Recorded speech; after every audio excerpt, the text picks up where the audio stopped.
For many drivers, the first point of contact between them and your fleet is a driver recruiter. Your recruiters are vitally important to your recruiting success, and anything they say or don't say could be the difference between successfully hiring a quality driver or watching that driver slip through your fingers. But sometimes it can be extremely difficult to pinpoint exactly what the best thing to say is or approach recruiters should take. Sometimes it's actually easier to start by looking at the things you need to avoid. And that's exactly what we'll be doing over the course of the next few weeks. Hi, I'm Joshua Miller with Randall-Reilly, and today I want to talk to you about mistakes your driver recruiters need to avoid. Before we get going, don't forget to like, share, and subscribe. Click the notification bell so you always know when we post a new video, and if you aren't already a subscriber, sign up for our weekly recruiting newsletter. Now let's get started and talk about things not to do and the mistakes your recruiters should avoid. Prioritizing the quantity of conversations over the quality of conversations. If your recruiters are overly concerned with meeting a quota, hitting their numbers, or simply trying to process and get through as many driver leads as possible, as quickly as possible, the quality of the conversations they have with prospective drivers will be affected. The minute a driver thinks a recruiter is trying to hurry the conversation and get to the next phone call, interest in your fleet might go away. However, if your recruiters genuinely engage with a prospect and have a truthful and honest conversation, the driver will feel valued and respected. But why should you care about the quality of calls?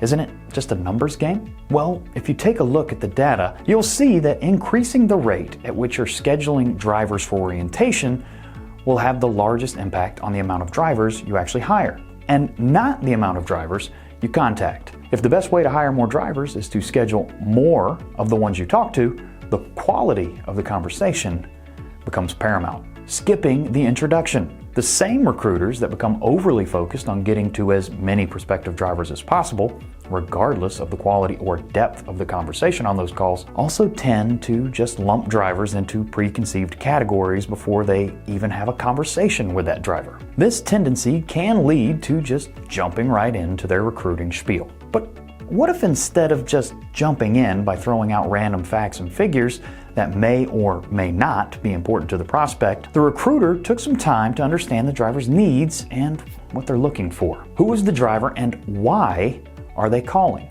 Or why have they filled out an application for your fleet? The most effective way to do this? 2 simple words. What else? If a driver calls in and says they want to know about your fleet's pet policy, instead of just throwing out the standard answer, the recruiter should take this opportunity to build a roadmap for the rest of the call. Pet policy. Okay, I've noted that. What else? Is there anything else you're interested in or want to talk about today? Oh, sure. What about home time? Home time. Got it. What else? I don't know. Do you have any sign-on bonuses? Understanding where a driver is coming from and knowing how your fleet can help meet their needs allows recruiters to get to the heart of things and really speak to what matters to the prospects instead of just throwing things at the wall and hoping something sticks.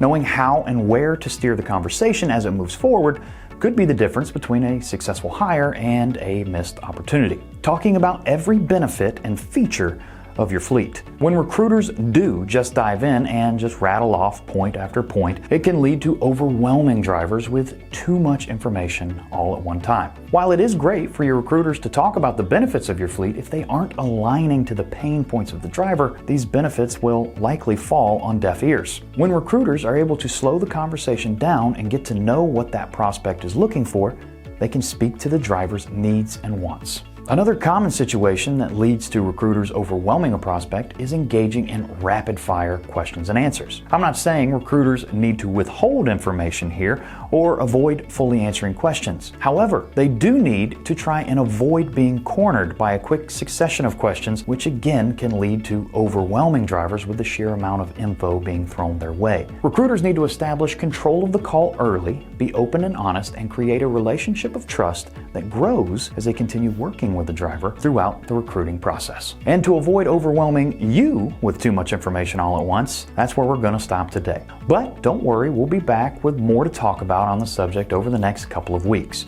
And the hope is that by pointing these things out and telling you what not to do, you and your fleet can better serve the prospective drivers you're engaging with and become more effective and successful with your own recruiting efforts. Thanks for watching the video, and don't forget to check back with us in the coming weeks as we continue our series on mistakes your driver recruiters need to avoid. To help out with that and to make sure you don't miss any of our new video content, why not go ahead and subscribe? And if you have any questions for us about anything you've seen on this video or just about anything driver recruiting, you can click the Contact Us link down below or head on over to Randall-Reilly.com.